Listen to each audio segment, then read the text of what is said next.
Dagua, Ichal, Chusac. Inca Quechua Technical del Perú presenta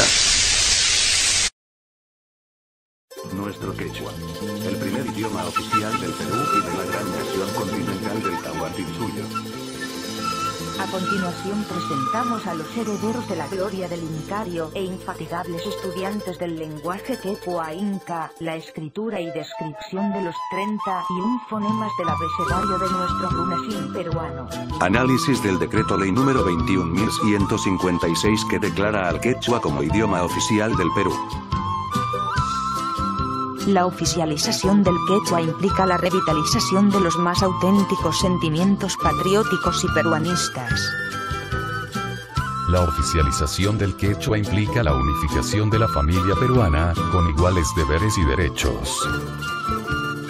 La oficialización del quechua es el comienzo de la revalorización integral de toda nuestra gloriosa herencia cultural, y por lo mismo, es el redescubrimiento del camino que nos conducirá a la auténtica liberación humana, en todos los niveles: económico, político, social y cultural. La revalorización del quechua implica la revalorización de todos los valores que llevaron a nuestros antepasados del Perú Inca a satisfacer todas las necesidades vitales del hombre. Es el reconocimiento práctico de que el hombre es el eje supremo alrededor del cual debe girar toda la maquinaria política, el engranaje social y económico, para servirle y no para servirse de él. Decreto ley 21.156.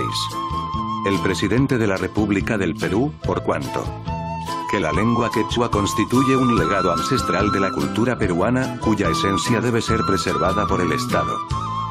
Que al no tener acceso directo al conocimiento de las leyes, vastos sectores de la población están limitados en el ejercicio de sus derechos, con menoscabo del principio de igualdad ante la ley. En uso de las facultades de que está investido, ha dado el decreto ley siguiente. Artículo 1. Reconócese al quechua, al igual que al castellano, como lengua oficial de la República del Perú. Artículo 2.